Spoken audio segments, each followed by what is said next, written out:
Namo tassa bhagavato arahato samma sambuddhassa. Namo tassa bhagavato arahato samma sambuddhassa. Namo tassa bhagavato arahato samma sambuddhassa. Dear beloved seekers, today we are going to talk about power of now, the power of this very moment. First of all, I would like to ask, what is the goal of your life? What is the goal? You might say many things. Someone might say attaining the Nibbana is my goal. Or someone would say some financial goals are my goals. But if you really think that what is the real goal of our life, I would say the real goal of our life is just living. Living is the goal. But unfortunately, we always hate to this moment and seeking to live in a future. How much we try, we can't even go for the past at least for 3 seconds. We can't go to the future at least for a second. All we have is this very moment. Now you are hearing my sound. This is your life.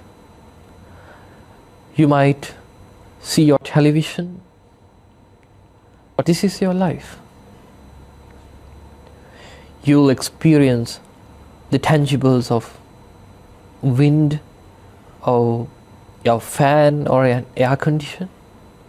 This is your life. You can't hide. What you are experiencing is your life.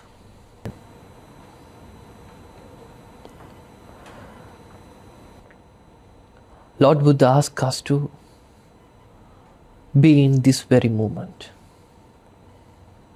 Because past is just a thought what arises in our mind in this very moment. Future is also just a thought arising in our mind in this very moment.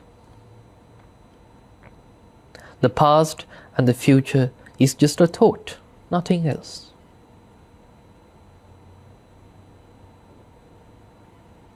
Life is what you are seeing, what you are hearing, what you are experiencing, and what you are cognizing in this very moment.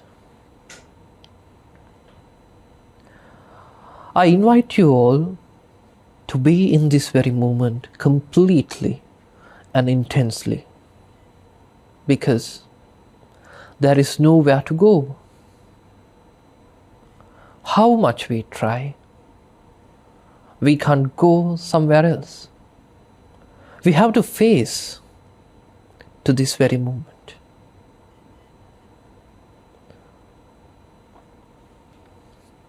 This is your life. I'll say an illustration of 2 people, of 2 men. One is a homeless beggar. The other one is a filthy rich guy. That homeless beggar is sitting under a tree and drinking a cup of tea with a broken mug. But somehow he listened to the Dhamma, and he don't think about the past, and he doesn't think about the future. He just aware to this very moment.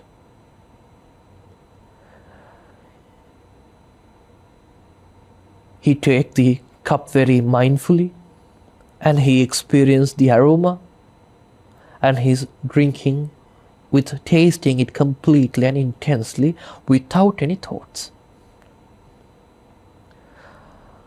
The other one is a chairman of a big company. Now he is riding in the back seat of a Rolls Royce or a Benz S-Class with his driver, but he is thinking a lot of stuff about his family, about his businesses, and sometimes he is thinking how the other people think about me when I'm riding in such a car.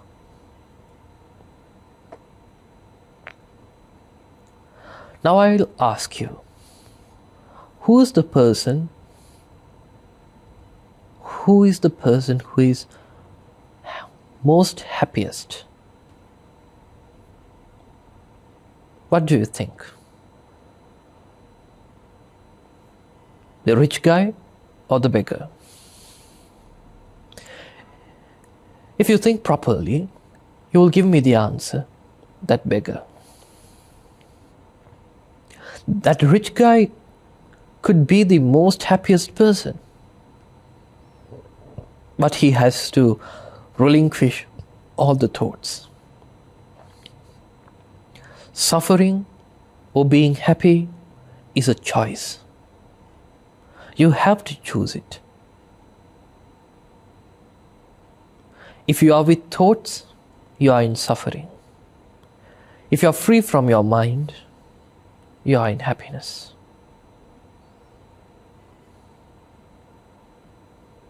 Think about it. As a beggar, if he have no thoughts, he always experiences all experiences with complete intensity, with complete awareness. He have no thoughts. So if he have no thoughts,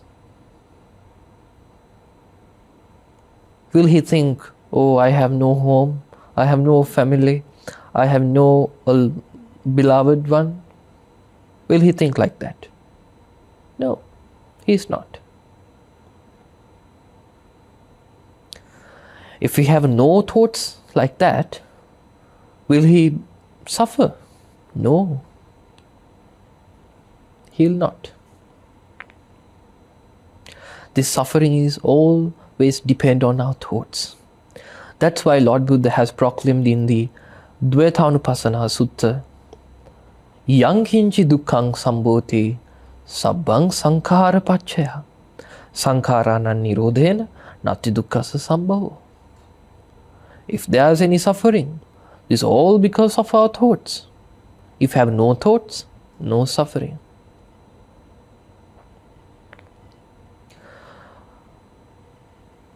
We always changing the thoughts, and we always changing the objects and seeking for happiness. But real happiness rely on no mind. Once we are free from all thoughts and preparations.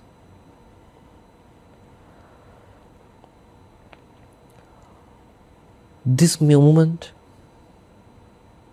is the most exquisite thing in your life. You always try to live in the future, and you hate to this moment.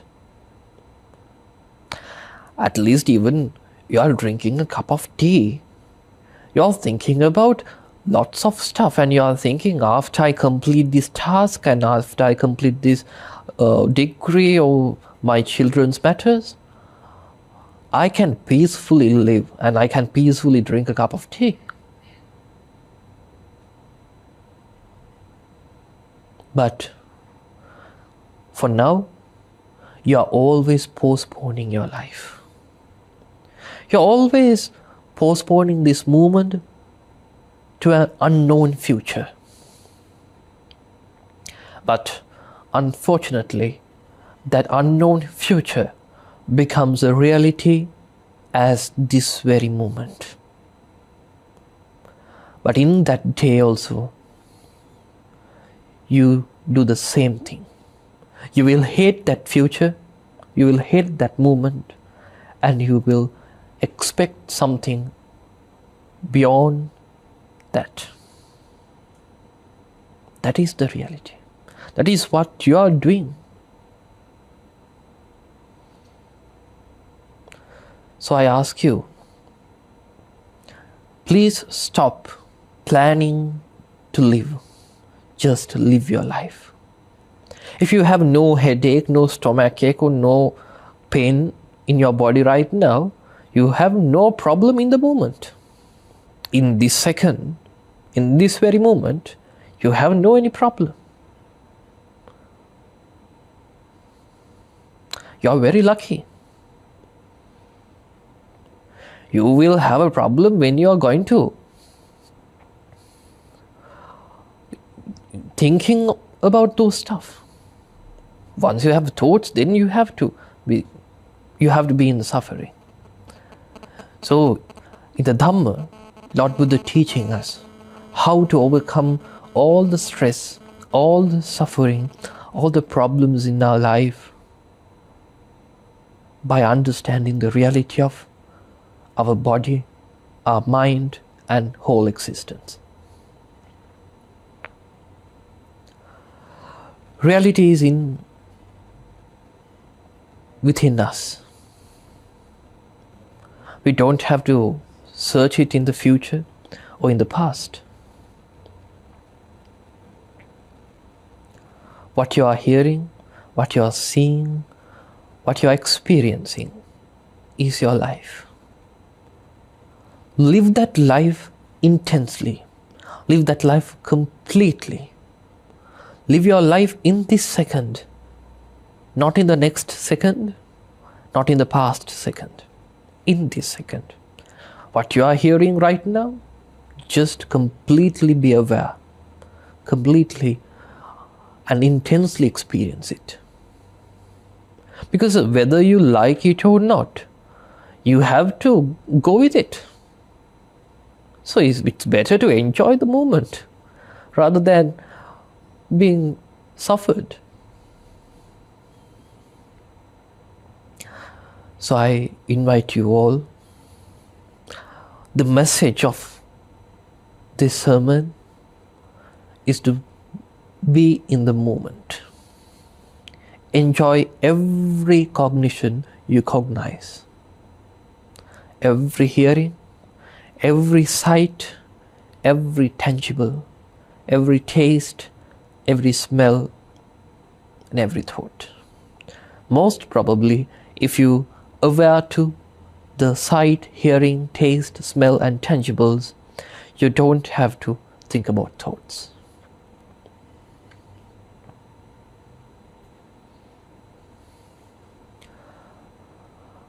In this whole life, the thoughts are the enemy of yours. Those thoughts talk to you like he's as your friend. But how many times your thoughts make you cried, make you suffered? Actually, the thoughts, your own thoughts, are the biggest enemy of yours.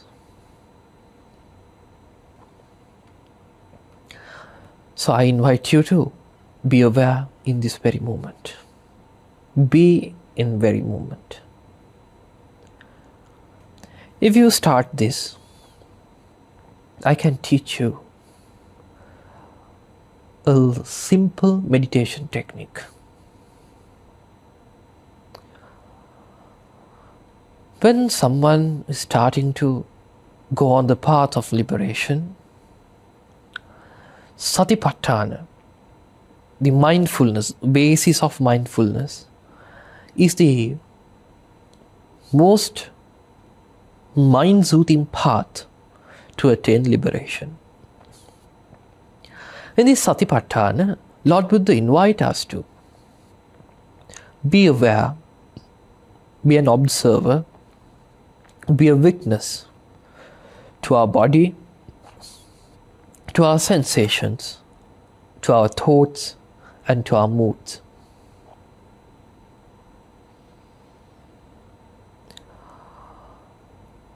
Usually, the witness can see the whole picture rather than a person who engaged with it. As in a fight, the person who is engaged, he can't see the truth. But who is the observer? The witness can see the truth. And as an example, when we watch a perahara, the person who is going in this perahara, he can't see the beauty of it. But the person who is watching, he can experience the reality and the whole beauty. In the same manner, Lord Buddha asks us to be a witness to our body, sensations, thoughts and moods.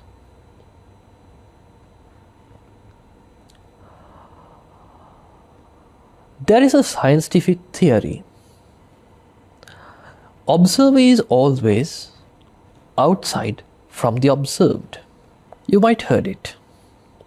Observer is always outside from the observed. You can observe your nails because nails are not yours. You are not the nails. You are outside from your nails. Because of it, you can observe it. So, in the same manner, if we observe something, if we become a witness to something, our subconsciousness will understand it is not me, it is not mine, and it is not myself. This is the primary teaching of the Lord Buddha. Anatta, Anatma, non-self. We will discuss about Anatta in the next upcoming sermon. For now, it's not the time.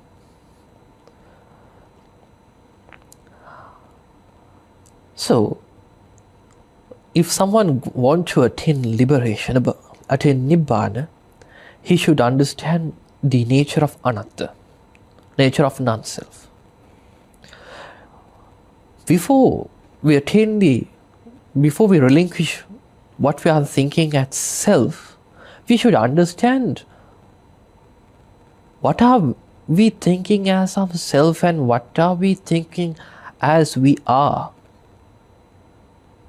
They are our body, our sensations, our thoughts, and our moods.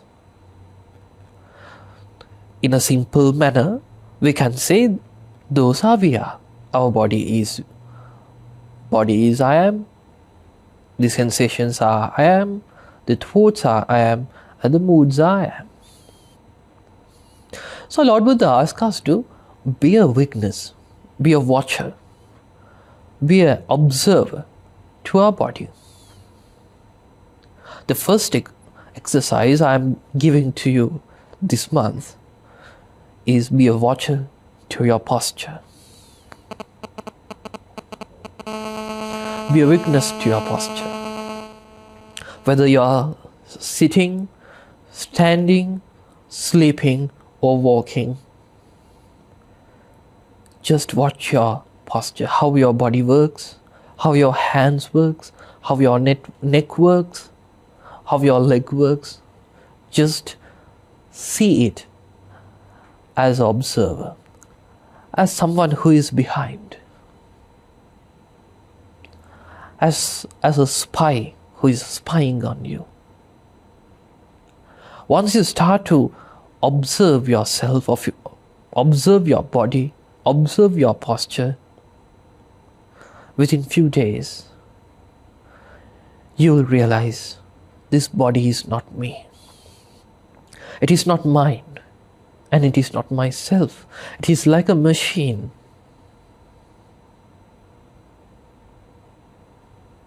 This is the first step of real mindfulness. Actually, dear beloved seekers, Mindfulness in Buddhism is not just to be mindful to your work, what you are doing. This is something rather deep.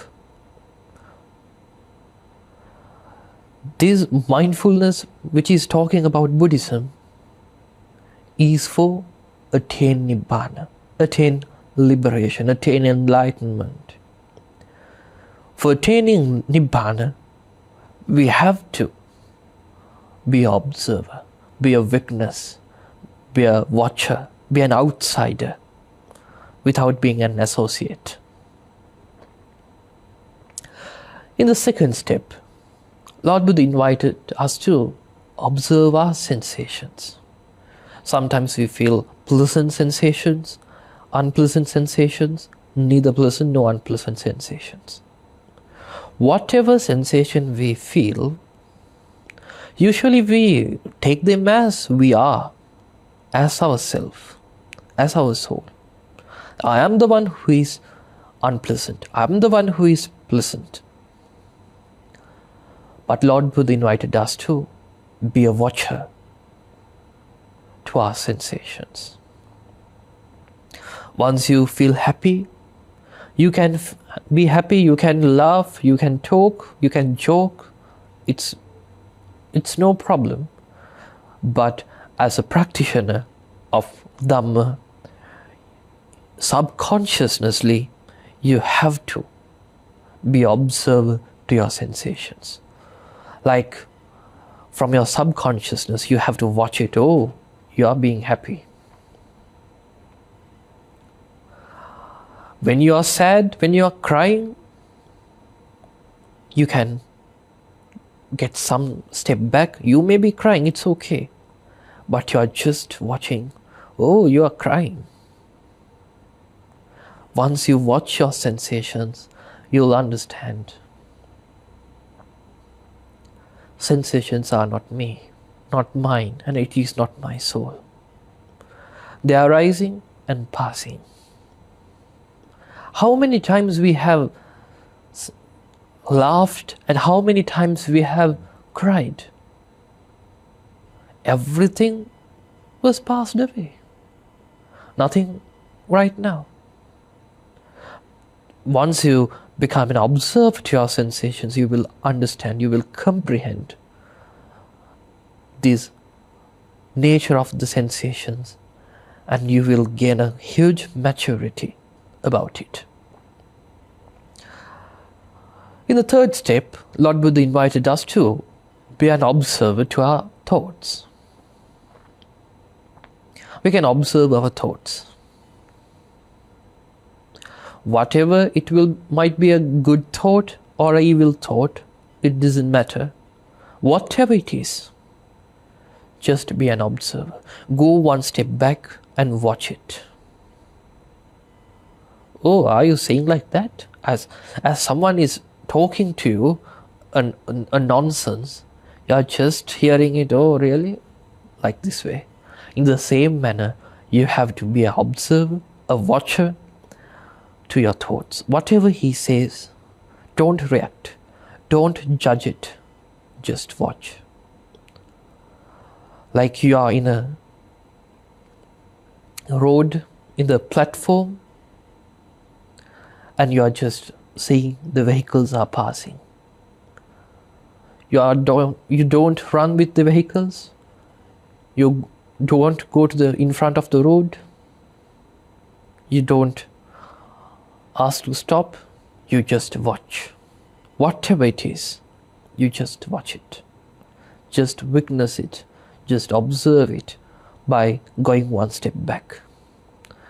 Then your thoughts will going to cease. Your thoughts will going to stop on its own accord. It is like this. There is a woman who is always blaming to her husband. One day that husband think, I'm not going to talk with this wife anymore. I'll give her the silent treatment. So after that, whatever the wife speaks, good or bad, he's just watching. No word. But after 3 months, that wife will become a fool, become a mentally unstable person.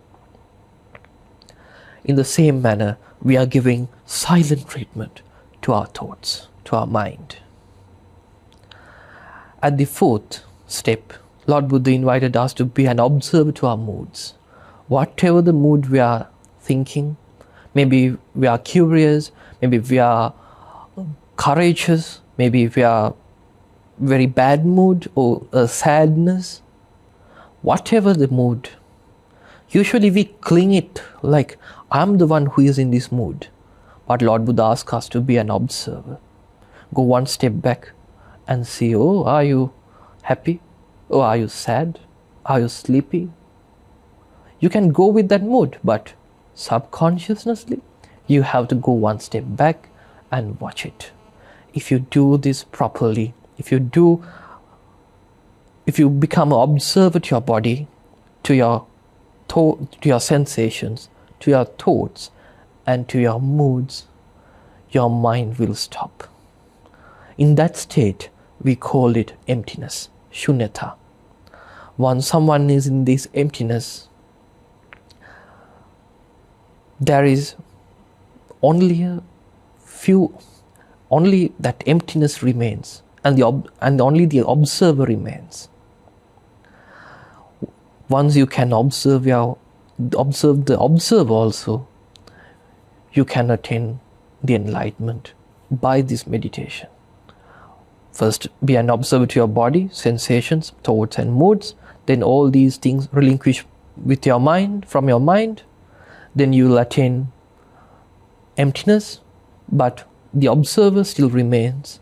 Then you can observe the observer also. Then the observer will vanish and your mind will stop. Because the observer is also just an observation. Observer is the next thought which observe the past thought.